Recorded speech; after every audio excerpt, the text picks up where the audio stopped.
দাম্পত্য জীবনে সুখী হওয়া, স্বাচ্ছন্দ্যশীল হওয়া। তো নবী করিম সাল্লাল্লাহু আলাইহি সাল্লাম তিনি আমাদেরকে এমন কিছু নির্দেশনা দিয়ে গেছেন যেগুলো অনুসরণ করলে দাম্পত্য জীবনে আমরা সুখী হতে পারবো ইনশাআল্লাহ তাআলা। আল্লাহ বলেছেন যে আলা বাইনাকুম মাওয়াদ্দাতুন ওয়া রাহমা, স্বামী স্ত্রীর মধ্যে আল্লাহ রাব্বুল আলামিন ভালোবাসা এবং সম্প্রীতি সৃষ্টি করে দিয়েছেন। দেখুন, স্বামী স্ত্রীর মধ্যকার যে সম্প্রীতি, বিবাহের মাধ্যমে বৈবাহিক জীবনে যে সম্প্রীতি হয়, যে ভালোবাসা হয়, বিবাহিত মানুষরা জানেন এই ভালোবাসা আল্লাহ তাআলা অন্য কোনো মাধ্যমে দান করেন না, অলৌকিক। শুধুমাত্র বিবাহের বন্ধনটা হওয়ার সঙ্গে সঙ্গেই পরস্পর প্রতি যে আন্তরিকতা হয়, যে ভালোবাসা হয়, এটা পৃথিবীতে বিরল। অবৈধ সম্পর্ক, বিবাহ ছাড়া যে সমস্ত রিলেশন হয় সেগুলোতে এই ধরনের ভালোবাসা, প্রকৃত সম্প্রীতি এগুলো কল্পনাও করা যায় না। তো আমরা সরাসরি পয়েন্টসে চলে যাই, কি কি কাজ করলে দাম্পত্য জীবনের সুখ বা স্বাচ্ছন্দ্য আমরা পেতে পারি। এখানে যত মানুষ আছেন, হয় বিবাহিত নয় অবিবাহিত, এছাড়া আর কেউ আছেন যারা বিবাহিত না অবিবাহিত না? তারা একটু হাত তোলেন। আছেন কেউ? একজন হাত তুলছে। আপনি বিবাহিত না অবিবাহিত না? তাহলে কোনটা? এখন নামায় ফেলছেন। এদিকে আছে কেউ? ভাই বিবাহিত না অবিবাহিত না? কেউ আছেন? নাই? তাহলে বোঝা গেল আজকের আলোচনা সবার জন্য, যারা বিবাহিত আছেন তাদের জন্য, যারা বিবাহিত না ভবিষ্যতে বিবাহ করবেন তাদের জন্য। দেখুন, অনেক মানুষ আছেন আমাদের কাছে আসে, বিশেষ করে আমার কাছে যত মানুষ অফিসে আসেন, এক এক দিন কয়েকশো মানুষও দেখা যায় অফিসে আসেন, এমনও হয় কোনো কোনো দিন কয়েকশো মানুষও হয়। তো আমাদের অফিসে অনেকগুলো ডেস্ক আছে, অনেক আলেম আছেন, তারা সমাধান দেন বসে বসে, তারা সহযোগিতা করেন আমার সাথে। অনেকগুলো ডেস্ক বসাতে হয়েছে, এত বেশি মানুষ আসে। আপনারা অবাক হবেন, সবচেয়ে বেশি মানুষ আসে যেই ইস্যুটাকে নিয়ে, সবচেয়ে বেশি মানুষ আসে সেটা হলো দাম্পত্য কলহ, স্বামী স্ত্রীর ঝগড়া বিবাদ, তালাক, এগুলো নিয়ে সবচেয়ে বেশি সংখ্যক মানুষ আছে। এবং আপনারা আরো অবাক হবেন, গরিব মানুষদের মধ্যে স্বামী স্ত্রীর মধ্যকার দূরত্ব, তাদের মধ্যকার কলহ, দ্বন্দ্ব, ঝগড়া ফাসাদ, এগুলোর পরিমাণ বা রেশিও যত বেশি, টাকা পয়সা যাদের আছে, সামাজিক অবস্থান যাদের ভালো, আমার অভিজ্ঞতা হলো তাদের মধ্যে দাম্পত্য জীবনে কলহের পরিমাণ তুলনামূলক বেশি। তাহলে অনেক যুবক আছেন যারা বিয়ে শাদী এখনো করেন নাই, শুধুমাত্র হাতটা কসলাচ্ছেন আর চিন্তা করতেছেন চাকরিটা শুরু করতে পারি, ব্যবসাটা শুরু করতে পারি, বিদেশটা যায় সারতে পারি, টাকার বস্তা কামাই করে ফেলবো। তখন বউ একেবারে শুয়ের মতো সোজা থাকবে, আমাকে দিল জুড়ে ভালোবাসবে, আদর করবে, ভালোবাসা হবে, সম্প্রীতি হবে। চোখে মুখে লাল নীল রঙিন স্বপ্ন অনেক যুবক ভাইরা এখনো দেখছেন।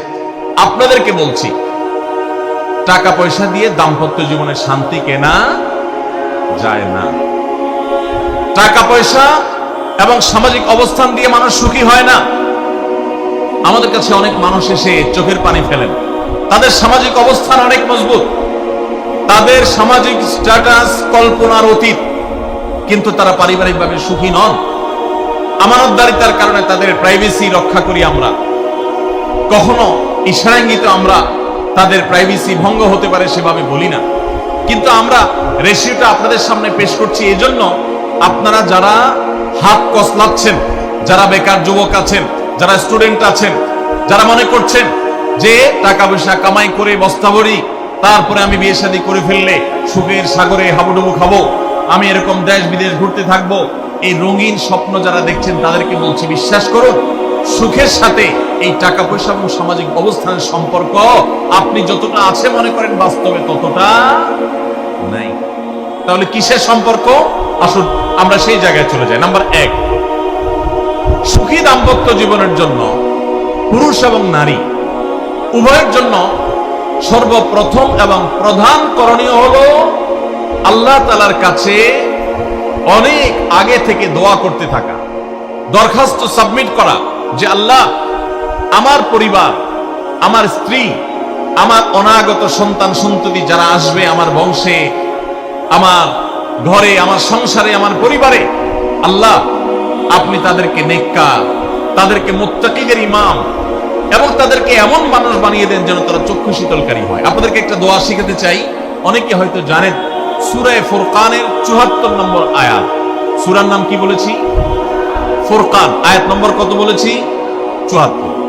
আমার বুঝ জ্ঞান হইছে থেকে নিয়ে ছাত্র জীবনে যখন আমি অনেক ছোট ছিলাম, এই দোয়া যেদিন আমি পড়েছি কোরআনে, ওই দিন থেকে আজও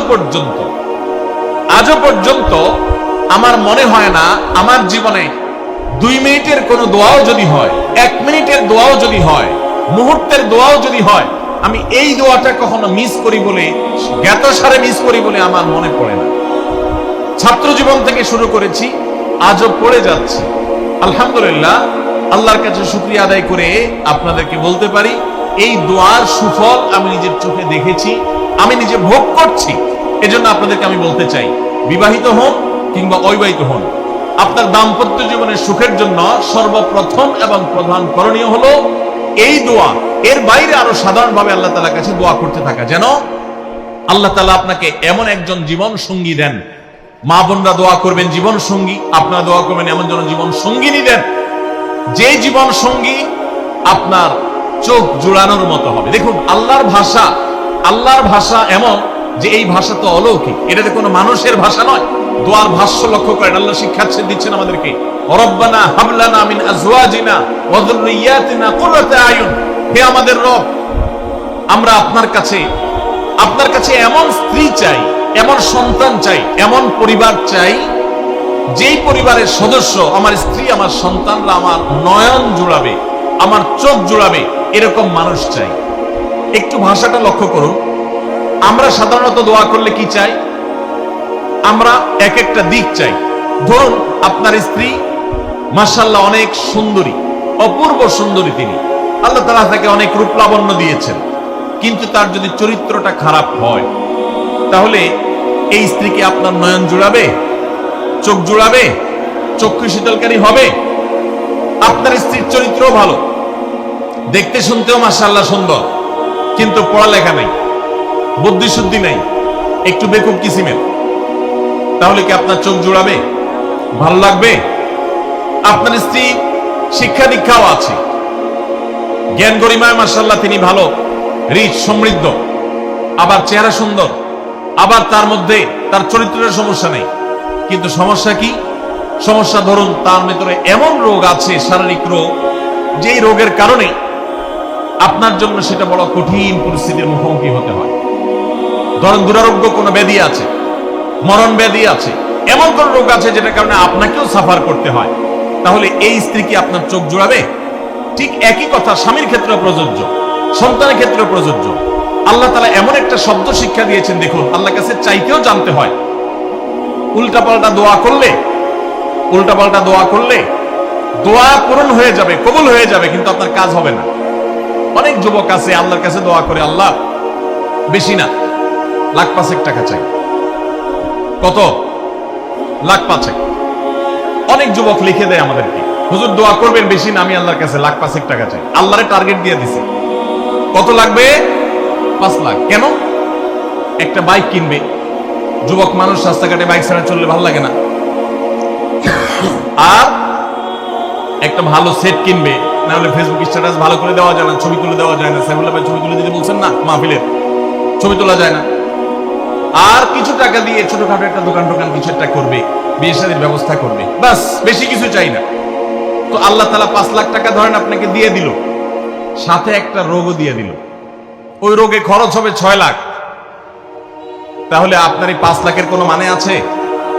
আপনারা একটা প্রসিদ্ধ ঘটনা অনেকেই শুনেছেন, একটা চুটকি, যে এক যুবক দোয়া করছে, আল্লাহ তোমার কাছে আমি এমন একটা লাইফ চাই, বিশেষ করে বেকার যুবকরা এগুলো বেশি দোয়া করে, আল্লাহ তোমার কাছে এমন একটা লাইফ চাই, বেশি কিছু না, যে লাইফে 2 হাত ভর্তি টাকা থাকবে আর আশপাশে শুধু নারী আর নারী থাকবে, এরকম একটা লাইফ চাই। তো আল্লাহ তাআলা তার দোয়া কবুল করে ফেলছে। দোয়া কি করছেন? কবুল করে ফেলছে। দোয়া কবুল করছেন কিভাবে? দোয়া কবুল করে তাকে আল্লাহ তাআলা এমন একটা বাসের কন্ট্রাক্টর বানিয়ে নিছেন, যে বাসটা হলো মহিলা বাস, চারপাশে শুধু নারী আর নারী, সব মানুষের, আর হাত ভর্তি টাকা আর টাকা সব বাস মালিকের। দোয়া কিন্তু কবুল হয়ে গেছে। তো আল্লাহ তাআলার কাছে উল্টাপাল্টা দোয়া করলে কি হয় দেখছেন? দেখুন, দাম্পত্য জীবনে সুখের জন্য দোয়া কিভাবে করতে হবে আল্লাহ শিখিয়ে দিয়েছেন। রব্বানা হাব লানা মিন আজওয়াজিনা ওয়া যুররিয়াতিনা কুররাতা আয়ুন, আল্লাহ আমার পরিবারের সদস্যরা যেন এমন হয় যে তাদেরকে দেখলে আমার নয়ন জুড়িয়ে যাবে। অর্থাৎ নয়ন জোড়াতে হলে সব দিক থেকে পারফেক্ট হতে হবে, সব দিক থেকে ভালো হতে হবে, তখন তো দিল জুড়াবে। ওয়াজআলনা লিল মুত্তাকিনা ইমামা, আর আমাদের সবাইকে, গোটা পরিবারকে আপনি মুত্তাকিদের ইমাম বানায় দেন, সৎ মানুষ বানায় দেন। কারণ সৎ যদি না হয়, আল্লাহভীরু যদি না হয়, তাহলে কখনো তাদের মাধ্যমে আপনি সুখ শান্তি পেতে পারেন না। তাহলে প্রথম করণীয় দাম্পত্য জীবনের সুখের জন্য, সুখী দাম্পত্যের জন্য আল্লাহর কাছে দোয়া করতে থাকে। সূরা ফুরকানের ৭৪ নম্বর আয়াত, এর পাশাপাশি আরো যত আয়াত আছে, অথবা সাধারণভাবে আপনি আল্লাহর কাছে, আল্লাহ আমি ভালো সঙ্গী যেন পাই সেজন্য দোয়া করতে থাকবো। আল্লাহ আমাদেরকে তৌফিক দান করুন। নাম্বার 2, জীবন সঙ্গী নির্বাচনের ক্ষেত্রে দিনদারিতাটাকে অগ্রাধিকার দেওয়া। কোনটাকে অগ্রাধিকার দেওয়া? ধার্মিকতাকে অগ্রাধিকার দেওয়া। নবী করিম সাল্লাল্লাহু আলাইহি ওয়াসাল্লামের প্রসিদ্ধ একটা হাদিস আপনারা অনেকে শুনেছেন, তিনি বলেছেন তুনকাহুল মারআতু লিআরবা, 4টি জিনিস দেখে সাধারণত মেয়েদেরকে বিয়ে করা হয়, বা মেয়েরা ছেলেদেরকে বিয়ে করে। 4টি জিনিস, সে 4টি জিনিসে একটি হলো লিমালিহা, সাধারণত পয়সা করে দেখে বিয়ে করা হয়। অনেক ছেলে ফেলে আছে দেখবেন, ছেলে ফেলে কি মুরব্বীরাও আছেন অনেকে, যে ছেলে বিয়ে করার জন্য পয়সাওয়ালা বাপের মেয়ে খুঁজে, আছে না নেই? পয়সাওয়ালা বাপের মেয়ে খুঁজে। কত যুবক যে এই পর্যন্ত চিরকুট লিখে পাঠিয়েছে আমাদের কাছে যে হুজুর বেকার, এর জন্য কেউ মেয়ে বিয়ে দিতে চায় না। আবার অনেকে লিখে পাঠিয়েছে হুজুর সরকারি চাকরি ছাড়া মেয়ের বাবারা মেয়ে দিতে চায় না। আছে না এই সমস্যা? তো নবী সাল্লাল্লাহু আলাইহি ওয়াসাল্লাম বলেছেন সম্পদ দেখে অনেকে বিয়ে করে, আবার অনেকে রূপ লাবণ্য চেহারা ছবি দেখে বিয়ে করে, অনেকে সামাজিক অবস্থান প্রতিপত্তি বংশমর্যাদা দেখে বিয়ে করে, আর অনেকে দিনদারিতা ধার্মিকতা দেখে বিয়ে করে। নবী সাল্লাল্লাহু আলাইহি ওয়াসাল্লাম বলেছেন ফাসফার বিজাতিদ দ্বীন, তোমরা বিয়ের ক্ষেত্রে এই ধার্মিকতা দেখে বিয়ে করে সেই বিয়ে তোমরা সফল হওয়ার চেষ্টা করবে, কারণ এটাই হলো সুখের মূল চাবিকাঠি। আপনার স্ত্রী, আপনার স্বামী, আপনার জীবন সঙ্গী সঙ্গিনী যদি নেককার হন, আল্লাহভীরু হন, তার যদি কোন একটা জায়গায় সারেন্ডার করার জায়গা থাকে, তো আপনি নিশ্চিত থাকতে পারেন তাকে নিয়ে আপনি সুখে থাকবেন। আর যদি সে আল্লাহর কাছে নিজেকে সারেন্ডার না করে, আল্লাহর কাছে নিজেকে আত্মসমর্পণ না করে, মুত্তাকি না হয়, আল্লাহভীরু না হয়, তাহলে তাকে দিয়ে আপনি কখনো প্রকৃত সুখ সন্ধান করতে পারবেন না। এজন্য ভাইরা, দাম্পত্য জীবনের সুখের জন্য দ্বিতীয় গুরুত্বপূর্ণ বিষয় হলো জীবন সঙ্গী সঙ্গে নির্বাচন করার ক্ষেত্রে অন্য যাই থাকুক আর না থাকুক, ধার্মিকতা আছে কিনা এটা দেখতে হবে। এটা যদি দেখেন তাহলে সেক্ষেত্রে ইনশাআল্লাহ আপনি সুখী হবেন। ধার্মিকতার আবার সংজ্ঞা কি? এখানে মুশকিল হলো আজকাল মেয়েদের বোরকা পরলেই মনে করা হয় ধার্মিক, ছেলেরা নামাজ পড়তেছে মনে করা হয় ধার্মিক। এইটুকুই শুধু ধার্মিকতার সংজ্ঞা নয়।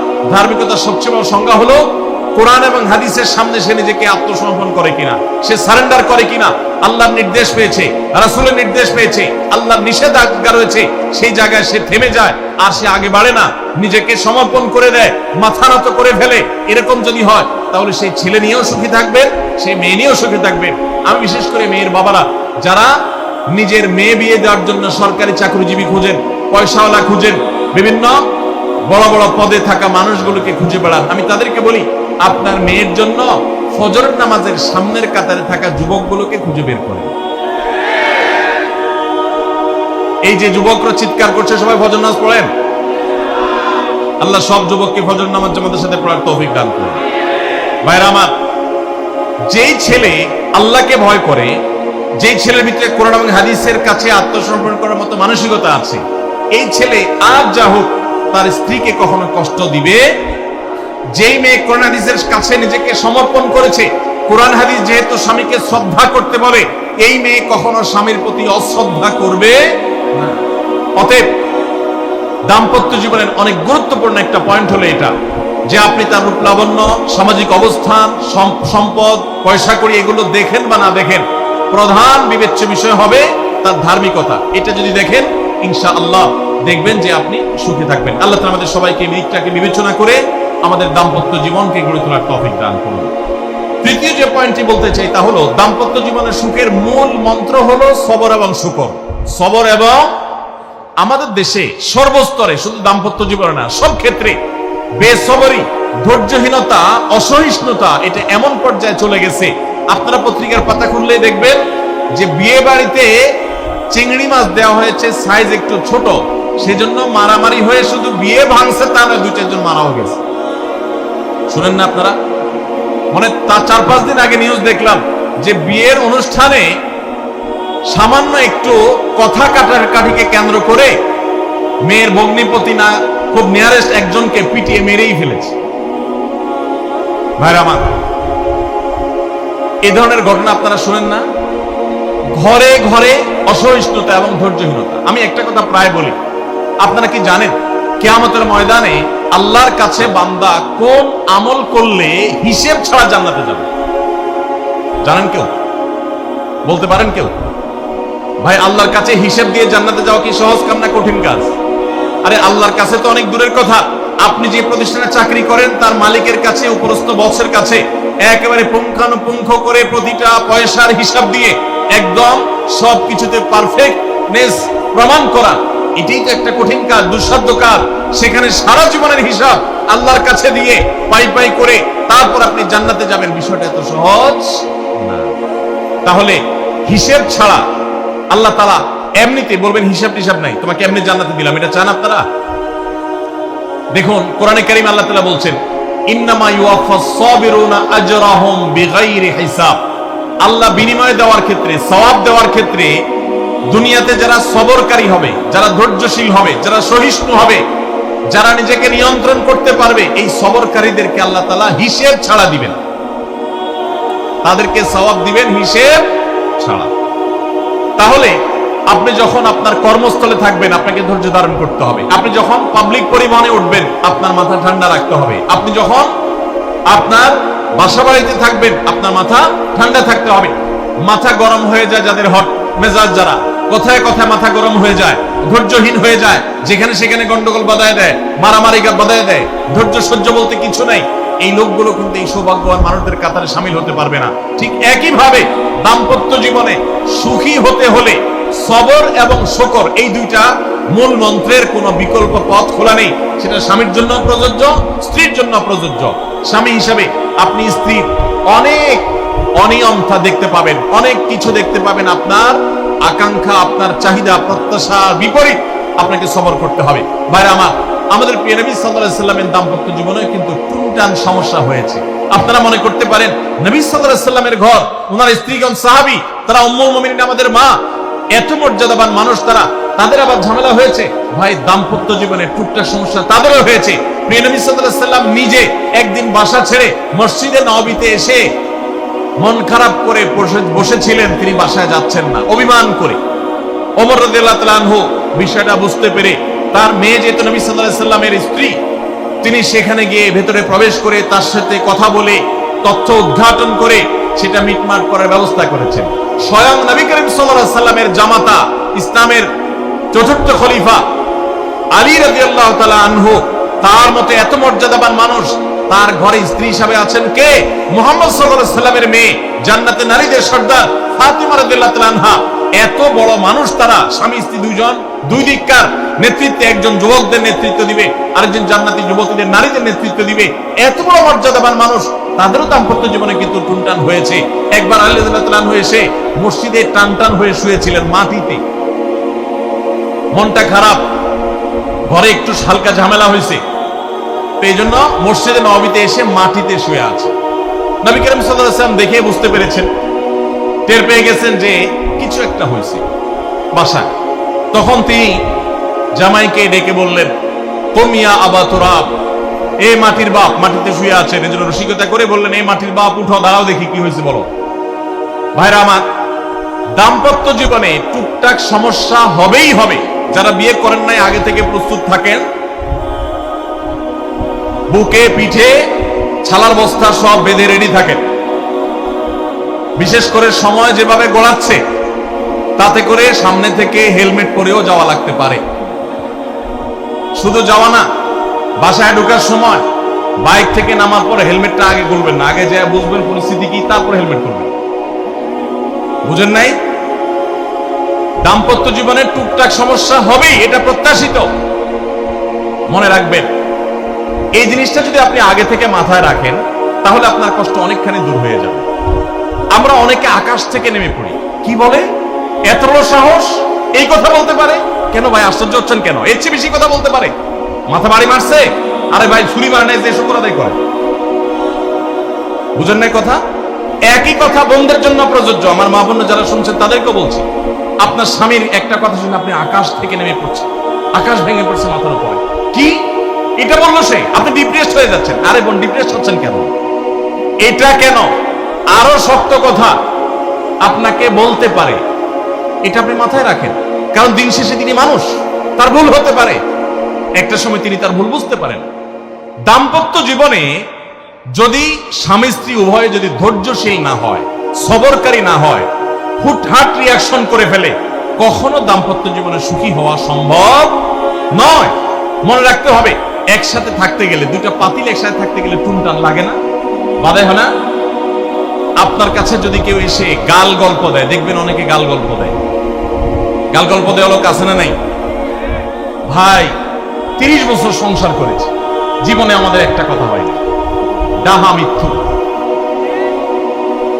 এ লোক ডাহা মিথ্যু।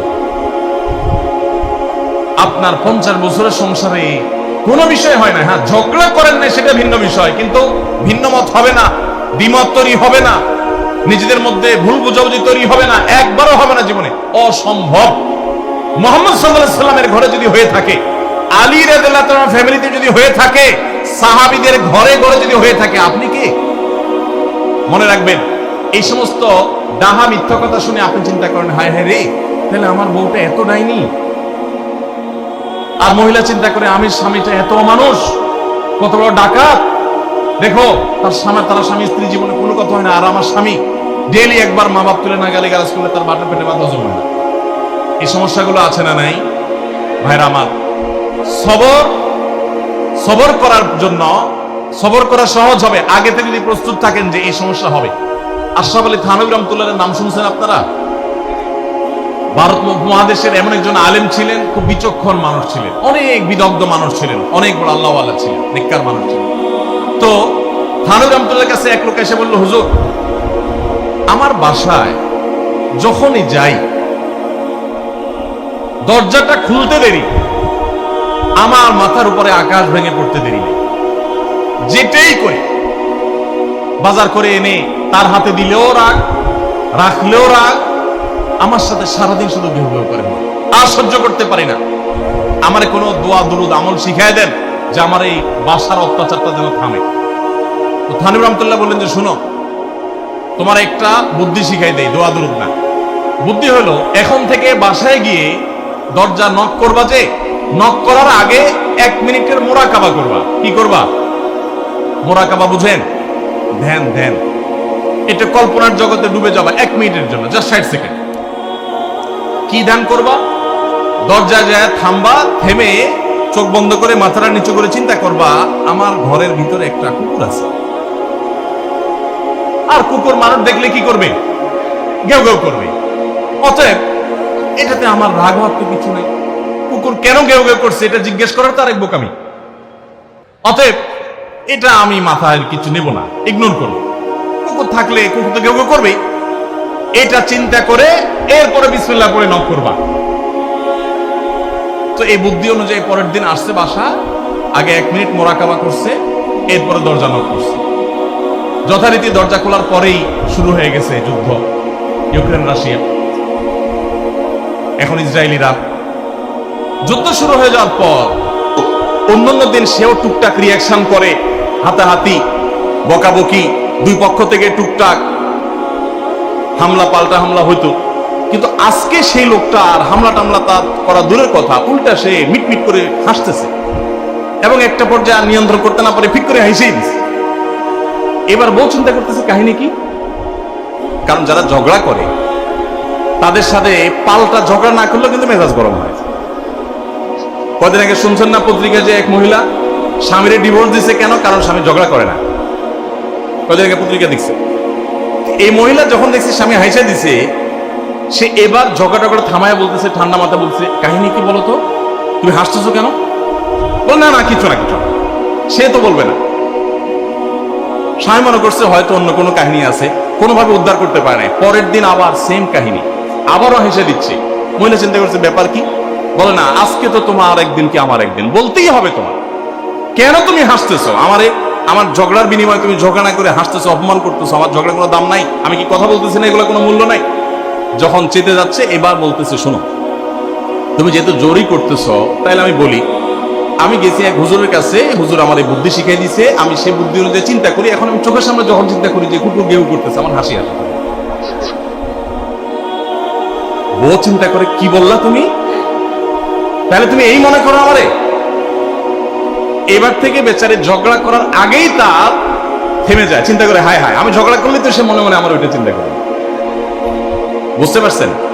দাম্পত্য জীবনে একটু বুদ্ধিশুদ্ধি করে না চললে, শুধুমাত্র সোজা হয়ে দোয়া দরুদ পড়বেন আর সব সোজা হয়ে যাবে, শুয়ের মধ্যে এত সোজা না। একটু বুদ্ধিশুদ্ধি খাটায় চলতে হয় এবং সবর করতে হয়। এই যে ভদ্রলোক যদি সবর না করতেন, তাহলে মারামারি কাটাকাটি করে কখনো সমাধান হয় না। স্বামী স্ত্রী উভয়কেই আমরা এই যে ঘটনা বলেছি, এই ঘটনার মাধ্যমে কাউকে ছোট করার উদ্দেশ্য না, জাস্ট বোঝানোর উদ্দেশ্য। এটা বিপরীত দিক থেকেও হতে পারে যে আমরা সবর করতে হবে দাম্পত্য জীবনে। তাহলে আগে থেকে যদি এই ঘটনা বলার উদ্দেশ্য হলো যে এই ভদ্রলোক আগে থেকে যখন অপেক্ষা করছেন যে হ্যাঁ অনাকাঙ্ক্ষিত কিছু হতেই পারে, তখন এটার জন্য প্রস্তুত থাকার কারণে আর তার ঝামেলা বাড়ে নাই, বরং কমছে। এখন আপনি যদি আগে থেকে প্রস্তুত থাকেন, দাম্পত্য জীবন টুকটাক সমস্যা হবেই। দুই ঘরে দুইজন মানুষ একসাথে হয়েছি, বহু কিছুতে গরমিল হবে। অতএব আমরা সবর করব, ধৈর্য ধারণ করব, ভালো দিনগুলো দেখব। প্রিয় নবী সাল্লাল্লাহু আলাইহি সাল্লাম বলেছেন, তুমি তোমার স্ত্রীর কোনো কিছু দেখে যদি রাগান্বিত হও, তুমি তোমার স্বামীর কিছু দেখে যদি মেজাজ গরম হয়, তো মনে রাখবা তার অনেক গুণ আছে যেটা দেখলে তোমার ভালো লাগা কাজ করবে। কারণ একটা মানুষ এমন নাই পৃথিবীতে যার সব গুণ খারাপ, একটা গুণও ভালো নাই। একজন আস্ত ডাকাতও যদি হয়, আস্ত পাপিষ্ট মানুষও যদি হয়, খারাপ মানুষও যদি হয়, তার ভিতরেও কোনো না কোনো ভালো গুণ অবশ্যই আছে। তোমার স্ত্রী, তোমার স্বামীর মধ্যে কোনো না কোনো ভালো গুণ আছে। তুমি সেই গুণটা খুঁজে বের করো এবং সেটাকে কল্পনা করো, তাহলে তোমার মধ্যে তৃপ্তি আসবে, সমৃদ্ধি আসবে, ভালো লাগা কাজ করবে। এজন্য ভাইরা, দাম্পত্য জীবনের সুখ শান্তির জন্য সবর এবং শকর। শকর হলো যে যা পেয়েছি আলহামদুলিল্লাহ, এর চাইতে যদি খারাপ কিছু হতো, এর চাইতে যদি মন্দ কিছু হতো। অনেক বোনরা আমাদের কাছে আসেন, আমরা তাদেরকে বলি, দেখুন আপনার স্বামীটা হয়তো অমানুষ, সে আপনাকে গালিগালাজ করে কিন্তু চরিত্রহীন না। অনেকের স্বামীটা খুব ভদ্র কিন্তু চরিত্রহীন, ব্যবহার ভালো করে চরিত্রহীন, তাদের কষ্ট আপনার চাইতে কম না। অনেকের স্বামী খুব ভদ্র কিন্তু বেকার, দুই পয়সা কামাই করতে পারে না, সারাদিন ঘরে বসে বসে খায় আর শ্বশুরবাড়ি থেকে যৌতুক এনে না খায়, নিশ্চয় আপনি তার চাইতে ভালো আছেন। মানুষ এভাবে যখন ভালো দিকগুলো চিন্তা করবে, তখন তার ভিতরে শকর আসবে। তাহলে দাম্পত্য জীবনে সুখ শান্তির জন্য তৃতীয় করণীয় হলো সবর এবং শকরের চর্চা করে। আল্লাহ আমাদের সবাইকে তৌফিক দান। 4 নম্বর হলো স্বীকৃতি দিতে জানা। অনেক লোক আছে নিজেকে খুব শিয়ানা মনে করে, স্বামী হয়ে বউর তারিফ করতে রাজি না, বউ হয়ে স্বামীর তারিফ করতে। দাম্পত্য জীবনের সুখের জন্য একে অন্যের তারিফ করার কোনো বিকল্প নাই। প্রিয় নবী সাল্লাল্লাহু আলাইহি সাল্লাম তার স্ত্রীদের তারিফ করতেন, প্রশংসা করতেন। আয়েশা রাদিয়াল্লাহু তাআলা আনহাকে বলেছেন যে আয়েশা, তোমার অবস্থানটা হলো খাদ্যের মধ্যে সারিদ নামক একটা বিশেষ খাদ্য আছে, রুটি এবং গোশতের ঝোল মিছিয়ে আরবরা খায়। নবী সাল্লাল্লাহু আলাইহি সাল্লাম বলেছেন, সারিদ এই খাদ্যটা যেরকম খুব প্রিয় অন্য সব খাদ্যের চাইতে আমার কাছে, অন্য সব নারীদের চাইতে তুমি আমার কাছে সেরকম প্রিয়। আপনারা জানেন, স্বামী স্ত্রী একে অন্যের সাথে মিথ্যা কথা বলা, বউয়ের সাথে মিথ্যা কথা বলা, মিথ্যা কথা বলে সব ধরনের মিথ্যা কথা না, পামপট্টিমূলক মিথ্যা কথা বলা, প্রশংসামূলক মিথ্যা কথা বলা, এটা জায়েজ আছে। মিথ্যা কথা বলা কোথাও কিন্তু জায়েজ নাই। মিথ্যা কথা বলা ইসলামের জঘন্য অপরাধ। কিন্তু স্বামী স্ত্রী পরস্পরের সাথে প্রশংসামূলক, যেটাকে সহজ বাংলায় পামপট্টি বললাম, এই পামপট্টিমূলক বা প্রশংসামূলক মিথ্যা কথা বলা জায়েজ আছে। কিরকম? আবার এটা যায় এখন থেকে বাজার থেকে 500 টাকার কাপড় নিয়ে যায় বলেন 2000 টাকা দিয়ে কিনছে, এটা কিন্তু জায়েজ নাই। কেন জায়েজ নাই? কারণ কোনোভাবে যদি ওই 500 টাকার ট্যাগ মহিলা ধরে ফেলতে পারে, তাহলে মায়ের কিন্তু একটাও নিচে পড়বে না, বলবে মিথ্যুকের ভূত, মিথ্যুক সারা জন্ম এই কাম করে আসছোস, তাইলে ওই রকম মিথ্যা কথা বলা যাবে না। আমার পরিচিত এক লোক আছে, সরকারি একজন কর্মকর্তা বড়, উনি বলেন যে মহিলাদেরকে বাজার করে খুশি করার মতো কঠিন কাজ আরেকটা খুব কম আছে। যারা সংসার করেন তারা জানেন। কারণ আমি একটা কথা প্রায় বলি, দুনিয়াতে বহু বুদ্ধিমান মানুষ আছে, বহু চালাক মানুষ আছে, কিন্তু একটাও চালাক বা বুদ্ধিমান স্বামী আছে বলে আমার মনে হয় না পৃথিবীতে। বুঝা ঠিক বলছেন? বহু চালাক বুদ্ধিমান মানুষ দুনিয়াতে আছে, কিন্তু কোন চালাক বা বুদ্ধিমান স্বামী দুনিয়াতে। তার মানে কি? প্রত্যেকটা বউয়ের কাছে তার স্বামীটা হলো আস্ত বেকুব। যত বড় শিক্ষিত হোক, যত বড় রাজনীতিবিদ হোক, যত বড় মাথাওয়ালা হোক, যত বড় শেয়ানা হোক, যত বড় ব্যবসায়ী হোক, বউয়ের কাছে বউগুলা সব বউরা মহিলারা মনে করে কি এ বেটা বেকুব। ম্যাক্সিমাম ক্ষেত্রে এটার ভিতরে আলাদা একটা আনন্দ আছে। বউয়ের কাছে বেশি শেয়ানা সাজার ভিতরে বেশি আনন্দ নাই। পরিবারের কাছে বেশি শেয়ানামি করতে হয় না, সেখানে বোকার সাজার ভিতরে একটা আনন্দ আছে। যাই হোক, তো ওই যে ভদ্রলোকের কথা বলছিলাম, বাজারের কথা বলছিলাম, যে বাজার করে মহিলাদের খুশি করা খুব কঠিন।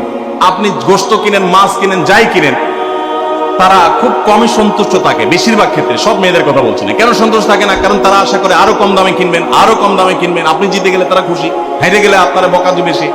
তো এক সরকারি কর্মকর্তা, বড় কর্মকর্তা আমাকে বলতেছিলেন যে দেখেন, আমি সারা জীবন বাজার করি আর বইয়ের বকা শুনি। আমি চলে যাওয়ার পর আমার অফিসের একজন কেরানি আছে, তাকে দায়িত্ব দিছি বাজার টাজার করার জন্য। এই লোক বাজার করার পর আমার বউ বিরাট খুশি, বলে যে তার নাম ধরে বলতেছে, অমুক বাজার করলে প্রতিদিন ঠিক মতো বাজার করে, দাম দোষ ঠিকঠাক থাকে, মাপজোপ সব ঠিকঠাক থাকে, তোমার প্রতিদিন ধরায় দেয় দোকানদার, কমায় দেয়। 2 কেজির গোশত আমার কাছে মনে হয় 1.5 কেজি দিছে, ওজন কম দিছে মনে হয়, নজরে উঠে না। তো লোকটা বলে যে আমার খুব সন্দেহ হলো, একই দোকান থেকে আমিও আনি, সেও আনে, আর আমার তো ঠকানোর কথা না, পরিচিত দোকানদার। তাহলে মহিলা এই কথা বললো, তার ব্যাপারে কাহিনীটা কি? তারা ডেকে বলছে, বলো তো কাহিনী কি, সিক্রেটটা কি? তো লোকটা বলতেছে যে স্যার, সত্য বলতে কি, আমি গোশত 3 কেজি কিনলে ম্যাডামকে বলতাম 2 কেজি, 1000 টাকা কিনলে ম্যাডামরে বলতাম 500 টাকা। টাকা তো আপনি দিবেন, আপনার সাথে বোঝাপড়া হবে, কিন্তু আমি জানি বাসায় এটা বললে বউরা খুশি থাকে। তো এই জন্য আমি একটু কমায় কমায় বলি দাম, আর জিনিস কমায় কমায় বলি। তখন সে প্রতিদিন 2 কেজি মাংস যেটা দেখে আপনি আনেন, আজকে দেখে যে সে 1 কেজি মাংস ওই পরিমাণ, তখন সে তো খুশি হবেই স্যার। তখন ওই লোকটা বলতেছে, দেখেন, সে এইটা করে আমার গোটা সংসারে আগুন ধরায় দিচ্ছে। তো এইভাবে মিথ্যা কথা বলা কিন্তু জায়েজ নাই। কোন মিথ্যা কথা বলা জায়েজ আছে? ধরেন আপনি আপনার বউরে বললেন, দেখো তুমি চাঁদের চাইতেও সুন্দর। কিসের চাইতে সুন্দর? ভাই চাঁদের চাইতে উজ্জ্বল মানুষ হয় সম্ভব? মিথ্যা কথা না? কিন্তু এই মিথ্যা কথা বলা কি আছে? জায়েজ আছে। সৌদি আরবের একজন আলেম, ডক্টর আয়েজ আল কারনি, মুসলিম বিশ্বের সবচেয়ে জনপ্রিয় আলেমদের মধ্যে একজন। ওনার একটা বক্তব্য আমি শুনেছি, অত্যন্ত চমৎকার কথা বলেন এবং দারুণ দারুণ টিপস দিয়ে থাকেন। উনি বলেন যে একটা ইউনিভার্সিটি প্রোগ্রামে স্টুডেন্টদের সামনে উনি বলছিলেন যে আমি একবার একটা আইডিয়া দিয়েছি দাম্পত্য জীবনের সুখ শান্তির জন্য। বলেন যে এটা ইমপ্লিমেন্ট করে অনেকেই সুফল পেয়েছেন, আমাকে ব্যক্তিগতভাবে জানিয়েছেন। টিপসটা কি? টিপসটা হলো, উনি বলেন যে বাসায় ঢুকে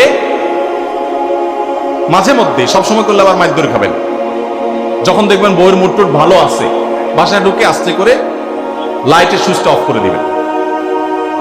তখন বলবো, কি ব্যাপার, লাইট বন্ধ করলা কেন?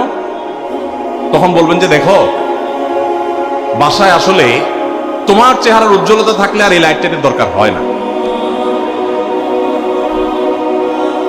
মহিলা ধরে ফেলবে যে আপনি পাম্পটি দিচ্ছেন, বাতাস দিচ্ছেন, কিন্তু পাম্প যাকে দেন সে যতই বুঝুক না কেন, কিছু না কিছু কাজ হয়, কিছু না কিছু। একেবারে শতভাগ যদি বুঝে কাউকে প্রশংসা করছেন, সে বুঝে, তারপরে সে একটু খুশি হয়, ভালো লাগে।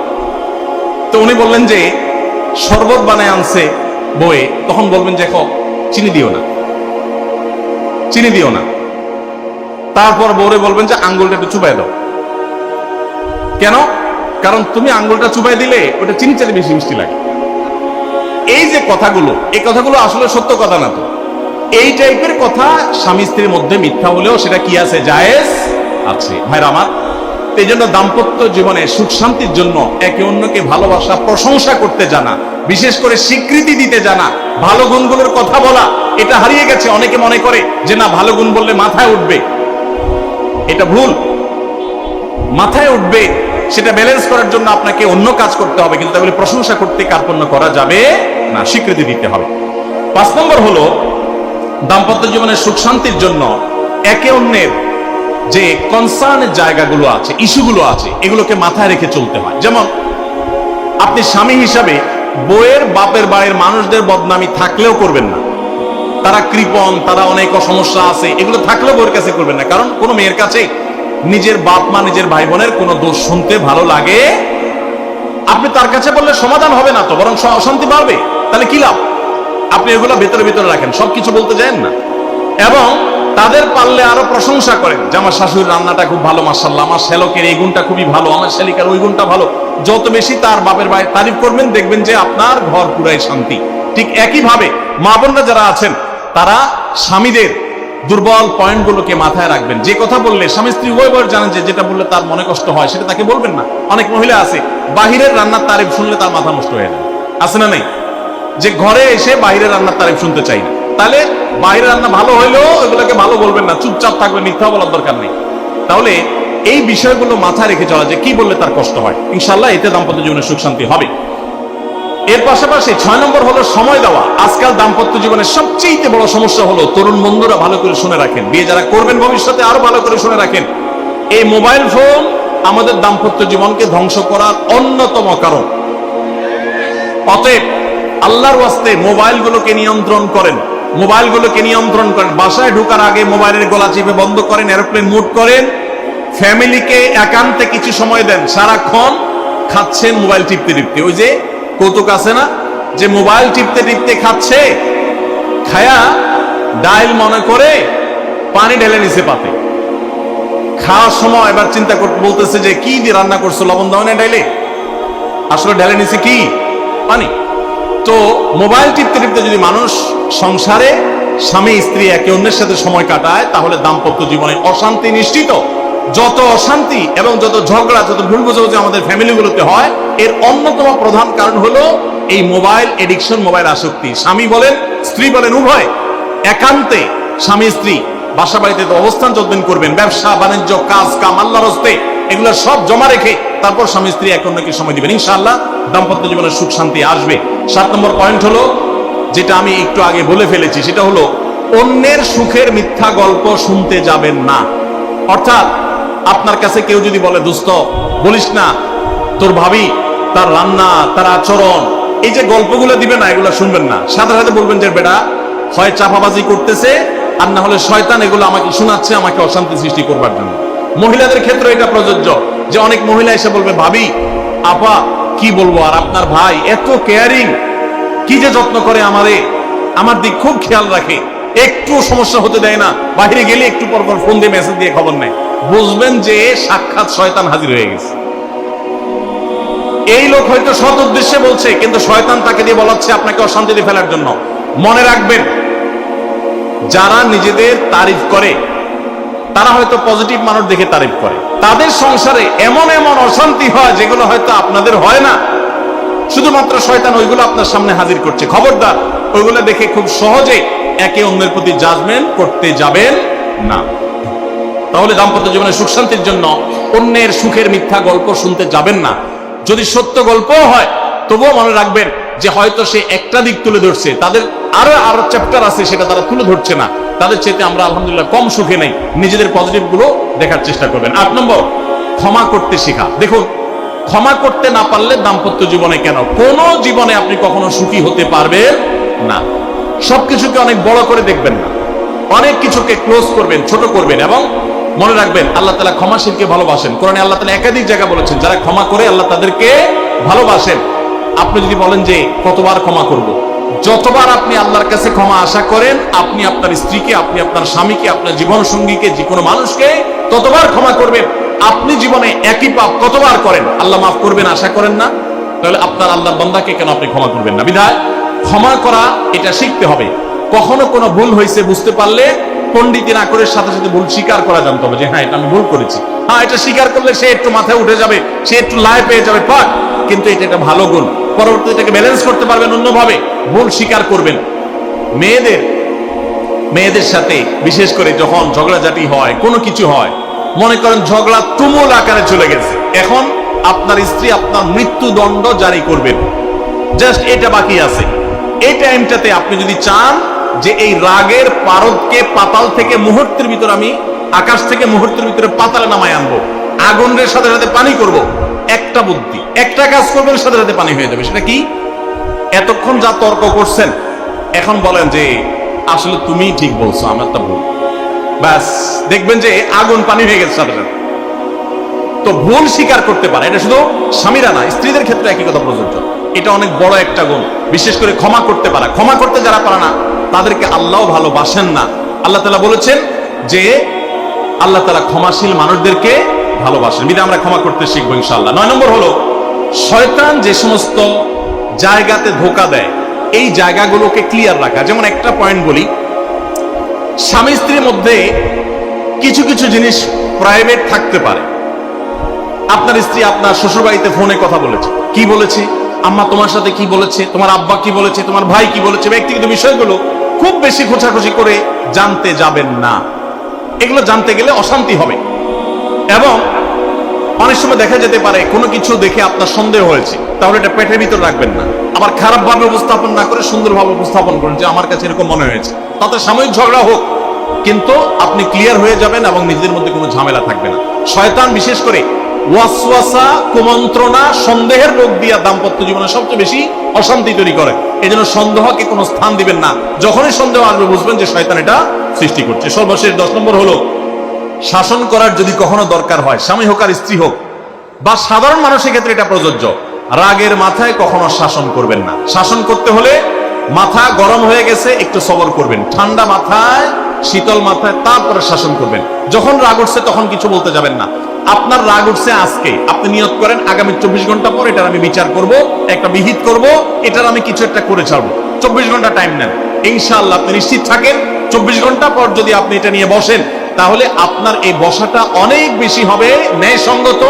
এটাতে কোনো প্রকার সীমালঙ্ঘন থাকবে না, রাগের চোটে অন্যায় আচরণ হবে না, জুলুম হবে না, বাড়াবাড়ি হবে না, যথাযথ শাসন হবে। যে কোনো মানুষের ক্ষেত্রে এটা প্রযোজ্য। আপনার একটা ছেলে এমন কোন অন্যায় কাজ করছে, আপনি এখন তাকে মাথা হট হয়ে গেছে, এখন শাসন করতে গেলে জুলুম হয়ে যেতে পারে। একটু সবর করেন, সময় নেন, দেখবেন রাগটা প্রশমিত হয়ে লেভেলে চলে আসছে। এরপর যদি শাসন করেন দেখবেন জুলুম হবে না। তো স্বামী স্ত্রী উভয়ের ক্ষেত্রে একই কথা প্রযোজ্য। ঝগড়া যখন করতে মন চায়, মেজাজ যখন গরম হয় তখন না করে একটু পরে করেন। আমি সৌদি আরবে প্রবাসে যখন ছিলাম আমি দেখেছি অনেক বাংলাদেশি ভাইরা, তখন নেটের এত বেশি প্রচলন ছিল না, তারা মোবাইলে একটার পর একটা কার্ড রিচার্জ করতো 50 রিয়াল 100 রিয়াল দিয়া। কেন? শুধুমাত্র বউয়ের সাথে ঝগড়া করার জন্য। কিসের জন্য? কারণ কথা বলতেছে, মনে করেন কোন একটা বিষয় নিয়ে তুমুল বিশ্বযুদ্ধ বেঁধে গেছে দুজনের, এখন এই পাশ থেকে ওই পাশ থেকে কথা চালাচালি ঝগড়াঝাটি চলতেছে, চিল্লানি চেঁচামেচি, হঠাৎ করে লাইন কেটে গেছে, ব্যালেন্স শেষ, দৌড় দিয়ে চলে গেছে দোকানে, এই তাড়াতাড়ি একটা কার্ড দেন ভাই, তাড়াতাড়ি রিচার্জ করতেছে। কেন? তাকে এখন কি করতে হবে? অসমাপ্ত ঝগড়ার সেকেন্ড ইনিংস শেষ করতে হবে। আবার কার্ড শেষ হয়ে যাচ্ছে, ইনিংস ঘোষণা হয়ে গেছে, আবার যে সে কার্ড রিচার্জ করে থার্ড ইনিংসে ঝগড়া করছে। কত বড় বেকুব চিন্তা করে, কত বড় নির্বুদ্ধিতা। এই ঝগড়াটা স্বামী স্ত্রী দুই জায়গায় থাকেন, ফোনে যদি ঝগড়া হয়, আমি বুদ্ধি দেই যে ফোনটা যখনই দেখলেন যে ঝগড়া শুরু হয়ে গেছে তখন সাথে সাথে মোবাইলটা অফ করে ফেলেন। অফ করে 3 দিন মাত্র রাখেন, অন্য একটা নাম্বার বাটন ফোন দিয়ে আপাতত অফিসের কাজ কাম ছাড়েন, আর বউয়ের সাথে যোগাযোগের নাম্বারটা 3 দিনের জন্য বন্ধ রাখেন। 3 দিন পরে মোবাইলটা আস্তে করে ওপেন করেন। এবার নিয়তি করেন যে ঝগড়া এটাই হবে, বউরে বলবেন দেখো তোমার সাথে ঝগড়া এখানে এই পর্যন্ত থামতেছে, আমরা এখান থেকে আবার শুরু করবো ইনশাল্লাহ 3 দিন পর। 3 দিনের বিরতি দিচ্ছি, যুদ্ধবিরতি, যথারীতি 3 দিন পরে আমরা আবার শুরু করব। 3 দিন পরে যদি শুরু করেন, আমি তো দায়িত্ব নিয়ে বলতে পারি, লিখিত দিতে পারি আপনাকে, 3 দিনের পর যখন আবার নতুন করে শুরু করবেন ইনশাআল্লাহ দেখবেন আগের ঝগড়ার যে দুইজনের একজনেরও আর কিছুই নেই। এখন বউরে যদি বলেন 3 দিন পরে ফোন দিয়ে বলেন হ্যাঁ বলো তুমি জানি কি বলতেছিলা, দেখবেন যে আর কথা খুঁজে পায় না। আর আপনিও যদি বলেন যে হ্যাঁ আমি জানি কি বলতেছিলাম, দেখবেন এখন ঝগড়া করে জুত পাবেন না, গিয়ার একেবারে নরমালে চলে আসছে। এই জন্য ভাইরা রাগ যখন হয় ওই টাইমটাতে ঝগড়াঝাটি করতে হয় না, তাহলে সেক্ষেত্রে দাম্পত্য জীবনে অশান্তি থেকে অনেকখানি বাঁচা যায়। যে ঠিক আছে আমরা ঝগড়া করবো, এই বিষয়ে আমরা এখন কথা বলবো না, কালকে কথা বলবো, একটু অপেক্ষা করেন, উভয়ের জন্য সেখানে কল্যাণ থাকবে। আল্লাহ তাআলা আমাদের সবাইকে এসব বিষয়গুলোকে দেখে মেনে চলার তৌফিক দান করুন। একটি বিশেষ ক্রাইসিস, একটি বিশেষ সমস্যা, একটা সংকট, সমস্যা না বলে আমরা বলতে পারি সংকট আমাদের সমাজে বিরাজমান। সেটা হলো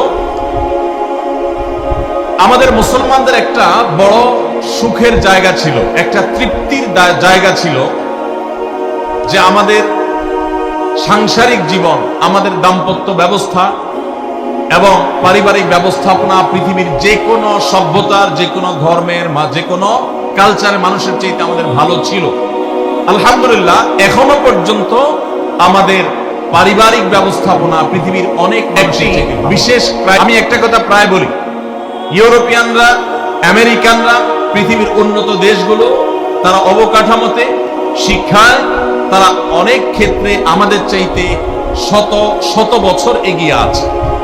কিন্তু একটা বিষয়ে আমরা তাদের চাইতে শত শত বছর এগিয়ে আছি, আর সে বিষয়টা হলো আমাদের দাম্পত্য জীবনে, আমাদের পারিবারিক জীবনে আমরা যতটা ভালো আছি, আমরা যতটা সুখে আছি, ওরা আরো 200-500 বছরও সে জায়গায় যেতে পারবে বলে কোনো আলামত আপাতত দেখা যায় না, বরং তারা পিছনের দিকে যাচ্ছে।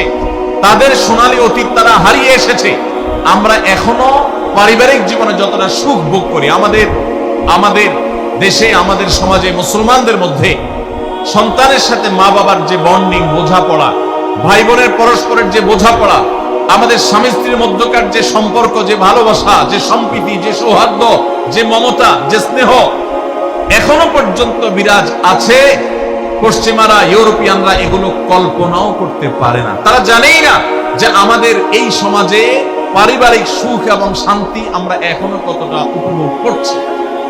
কিন্তু ভাইরা আমার, আপনারা সবাই জানেন আমাদের ঘরে ঘরে এই পারিবারিক সম্পর্কগুলো, বিশেষ করে দাম্পত্য সম্পর্ক, স্বামী স্ত্রীর মধ্যকার সম্পর্ক, এটা দিন যত অতিবাহিত হচ্ছে, পশ্চিমা সংস্কৃতির কুপ্রভাবে আমাদের সমাজ থেকে সেগুলো হারিয়ে যাচ্ছে, ধ্বংস হয়ে যাচ্ছে।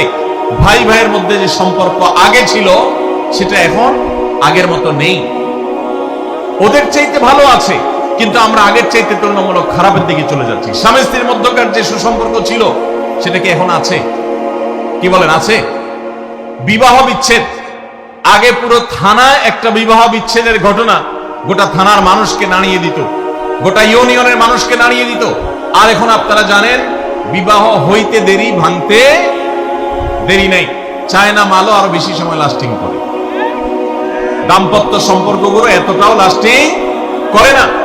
পত্রিকার পাতা খুললে দেখা যায় প্রতিদিন যে পরিমাণ তালাক হচ্ছে, শুধু ঢাকায় আরো অনেক বছর আগে প্রতিদিন 39টা করে বিবাহ বিচ্ছেদের ঘটনা ঘটত। যতগুলো বিবাহ নিবন্ধন হয়, যতগুলো বিবাহ রেজিস্ট্রেশন হয়, তালাকের পরিমাণ তার সাথে টেক্কা দিয়ে আগাচ্ছে। এরকম ভয়াবহ একটা অবস্থান বিরাজ করছে। অতএব আমাদের দাম্পত্য জীবনে, আমাদের পারিবারিক জীবনে সুখ এবং শান্তির জন্য কোরআন এবং হাদিসের আলোকে আমি কয়েকটি টিপস যতটুকু সম্ভব হয় সংক্ষেপে আপনাদের সামনে আলোচনা করতে চাই। তার আগে কোরআনে কারীমের একটি আয়াত আমি পেশ করতে চাই। আল্লাহ রাব্বুল আলামিন কোরআনে কারীমে ইরশাদ করেছেন, ওমিন আয়াতিহি আন খালাকা লাকুম মিন আনফুসিকুম আজওয়াজান লিতাসকুনু ইলাইহা ওয়া জাআলা বাইনাকুম মাওয়াদ্দাতান ওয়া রাহমাহ ইন্না ফি যালিকা লাআয়াতিন লিকাওমিন ইয়াতাফাক্কারুন।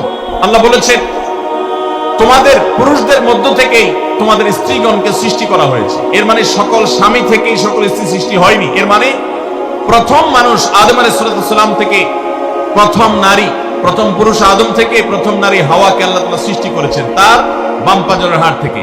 এরপর প্রত্যেকেই স্বতন্ত্রভাবে সৃষ্টি হয়েছেন। তো এই যে সৃষ্টি হয়েছে, আল্লাহ তাআলা বলেছেন কেন এটা করা হয়েছে।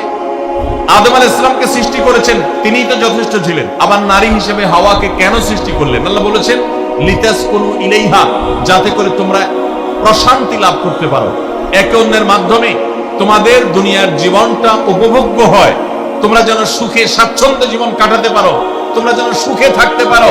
এই আয়াত থেকে বোঝা গেল দাম্পত্য জীবনে সুখে থাকা এটা জীবনের সুখের অন্যতম মানদণ্ড।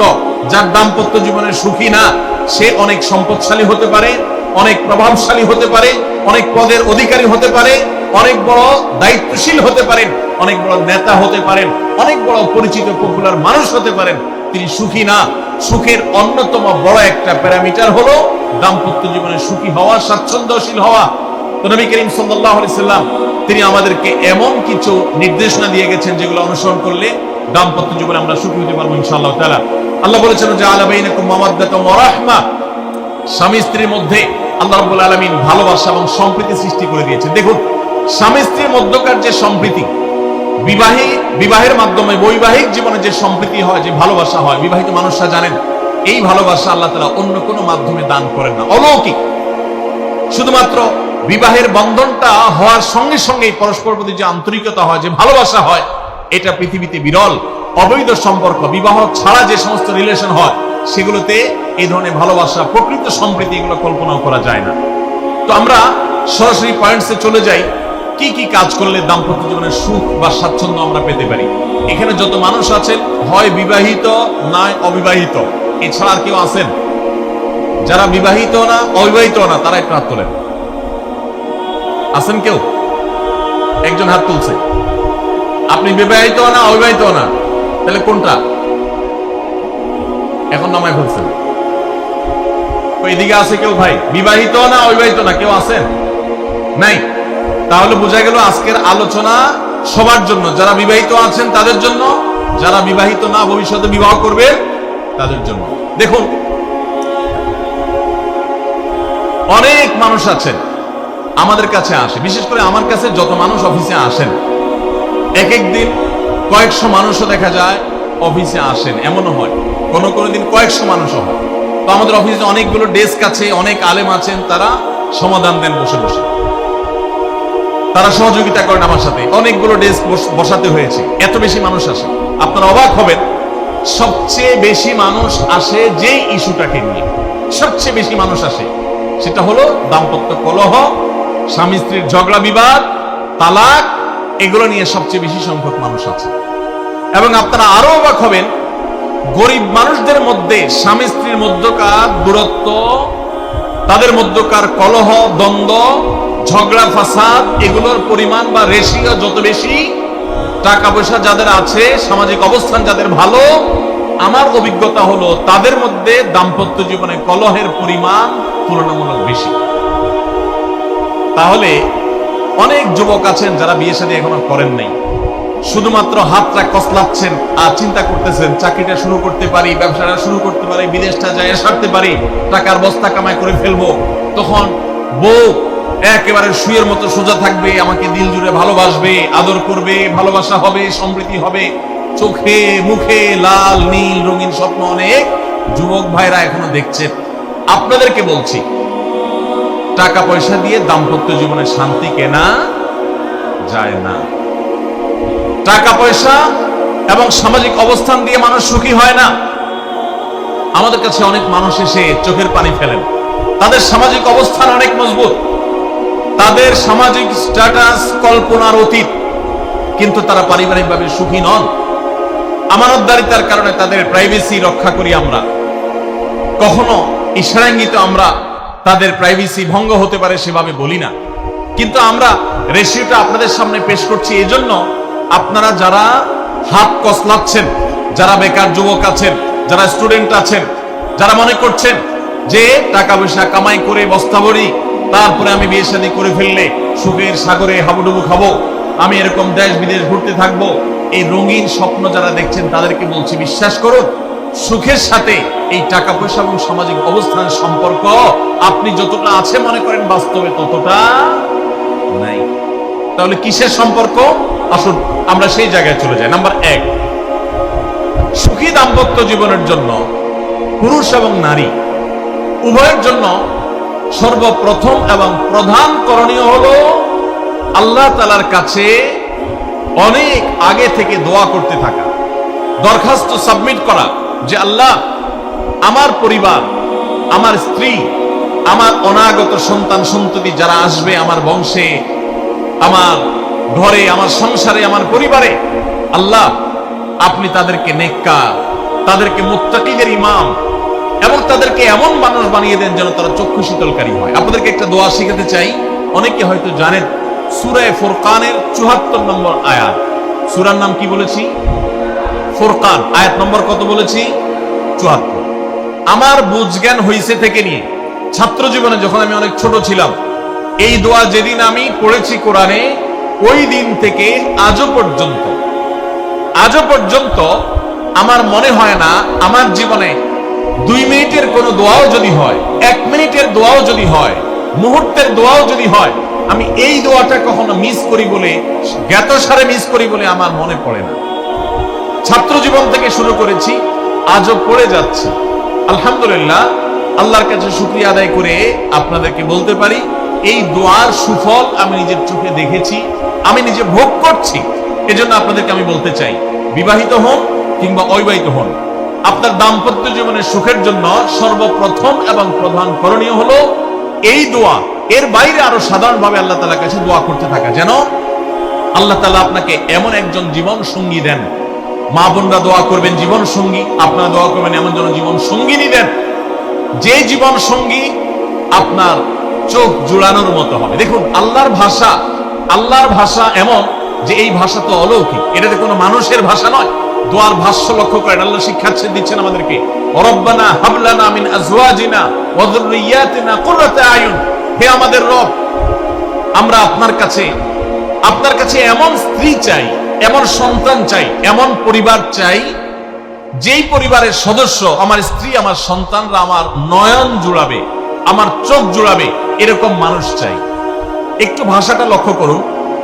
আমরা সাধারণত দোয়া করলে কি চাই? আমরা এক একটা দিক চাই। ধরুন, আপনার স্ত্রী মাশাআল্লাহ অনেক সুন্দরী, অপূর্ব সুন্দরী, তিনি আল্লাহ তাআলা তাকে অনেক রূপ লাবণ্য দিয়েছেন, কিন্তু তার যদি চরিত্রটা খারাপ হয়, তাহলে এই স্ত্রীকে আপনার নয়ন জুড়াবে, চোখ জুড়াবে, চক্ষু শীতলকারী হবে? আপনার স্ত্রীর চরিত্র ভালো, দেখতে শুনতেও মাশাআল্লাহ সুন্দর, কিন্তু পড়ালেখা নেই, বুদ্ধি শুদ্ধি নেই, একটু বেকুব কিসিমের, তাহলে কি আপনার চোখ জুড়াবে? ভালো লাগবে? আপনার স্ত্রী শিক্ষা দীক্ষাও আছে, জ্ঞান গরিমায় মাশাআল্লাহ তিনি ভালো, রিচ, সমৃদ্ধ, আবার চেহারা সুন্দর, আবার তার মধ্যে তার চরিত্রের সমস্যা নেই, কিন্তু সমস্যা কি? সমস্যা ধরুন তার ভিতরে এমন রোগ আছে, শারীরিক রোগ, যেই রোগের কারণে আপনার জন্য সেটা বড় কঠিন পরিস্থিতির মুখোমুখি হতে হয়। ধরুন দুরারোগ্য কোনো ব্যাধি আছে, মরণ ব্যাধি আছে, এমন কোন রোগ আছে যেটার কারণে আপনাকেও সাফার করতে হয়, তাহলে এই স্ত্রী কি আপনার চোখ জুড়াবে? ঠিক একই কথা স্বামীর ক্ষেত্রে প্রযোজ্য, সন্তানের ক্ষেত্রে প্রযোজ্য। আল্লাহ তাআলা এমন একটা শব্দ শিক্ষা দিয়েছেন, দেখুন, আল্লাহর কাছে চাইতেও জানতে হয়। উল্টাপাল্টা দোয়া করলে দোয়া পূরণ হয়ে যাবে, কবুল হয়ে যাবে, কিন্তু আপনার কাজ হবে না। অনেক যুবক আছে আল্লাহর কাছে দোয়া করে, আল্লাহ বেশি না, লাখ পাঁচেক টাকা চাই। কত? লাখ পাঁচেক। অনেক যুবক লিখে দেয় আমাদেরকে, হুজুর দোয়া করবেন বেশি না, আমি আল্লাহর কাছে লাখ পাঁচেক টাকা চাই। আল্লাহরে টার্গেট দিয়ে দিছি, কত লাগবে? 5 লাখ। কেন? একটা বাইক কিনবে। যুবক মানুষ রাস্তাঘাটে বাইক ছাড়া চললে ভালো লাগে না, আর একটা ভালো সেট কিনবে, না হলে ফেসবুক স্ট্যাটাস ভালো করে দেওয়া যায় না, ছবি তুলে দেওয়া যায় না। সাইফুল্লাহ ভাই ছবি তুলে দিতে বলছেন না, মাহফিলের ছবি তোলা যায় না। আর কিছু টাকা দিয়ে ছোটখাটো একটা দোকান কিছু একটা করবে, বিয়ে শাদীর ব্যবস্থা করবে, বাস, বেশি কিছু চাই না। তো আল্লাহ তাআলা 5 লাখ টাকা ধরেন আপনাকে দিয়ে দিল, সাথে একটা রোগও দিয়ে দিল, ওই রোগে খরচ হবে 6 লাখ। তাহলে আপনার এই 5 লাখের কোনো মানে আছে? আপনারা একটা প্রসিদ্ধ ঘটনা অনেকেই শুনেছেন, একটা চুটকি, যে এক যুবক দোয়া করছে, আল্লাহ তোমার কাছে আমি এমন একটা লাইফ চাই, বিশেষ করে বেকার যুবকরা এগুলো বেশি দোয়া করে, আল্লাহ তোমার কাছে এমন একটা লাইফ চাই, বেশি কিছু না, যে লাইফে 2 হাত ভর্তি টাকা থাকবে আর আশপাশে শুধু নারী আর নারী থাকবে, এরকম একটা লাইফ চাই। তো আল্লাহ তাআলা তার দোয়া কবুল করে ফেলছে। দোয়া কি করছেন? কবুল করে ফেলছেন। দোয়া কবুল করছেন কিভাবে? দোয়া কবুল করে তাকে আল্লাহ তাআলা এমন একটা বাসের কন্ট্রাক্টর বানিয়ে নিছেন, যে বাসটা হলো মহিলা বাস, চারপাশে শুধু নারী আর নারী, সব মানুষের, আর হাত ভর্তি টাকা আর টাকা, সব বাস মালিক। দোয়া কিন্তু কবুল হয়ে গেছে। তো আল্লাহ তাআলার কাছে উল্টাপাল্টা দোয়া করলে কি হয় দেখছেন? দেখুন, দাম্পত্য জীবনে সুখের জন্য দোয়া কিভাবে করতে হবে আল্লাহ শিখিয়ে দিয়েছেন। রব্বানা হাবলানা মিন আজওয়াজিনা ওয়া যুররিয়াতিনা কুররাতা আয়ুন। আল্লাহ আমার পরিবারের সদস্যরা যেন এমন হয় যে তাদেরকে দেখলে আমার নয়ন জুড়িয়ে যাবে। অর্থাৎ নয়ন জোড়াতে হলে সব দিক থেকে পারফেক্ট হতে হবে, সব দিক থেকে ভালো হতে হবে, তখনই তো দিল জুড়াবে। ওয়াজআলনা লিল মুত্তাকিনা ইমামা। আর আমাদের সবাইকে, গোটা পরিবারকে আপনি মুত্তাকিদের ইমাম বানায় দেন, সৎ মানুষ বানায় দেন। কারণ সৎ যদি না হয়, আল্লাহভীরু যদি না হয়, তাহলে কখনো তাদের মাধ্যমে আপনি সুখ শান্তি পেতে পারেন না। তাহলে প্রথম করণীয় দাম্পত্য জীবনের সুখের জন্য, সুখী দাম্পত্যের জন্য আল্লাহর কাছে দোয়া করতে থাকে। সূরা ফুরকানের ৭৪ নম্বর আয়াত, এর পাশাপাশি আরো যত আয়াত আছে, অথবা সাধারণভাবে আপনি আল্লাহর কাছে, আল্লাহ আমি ভালো সঙ্গী যেন পাই সেজন্য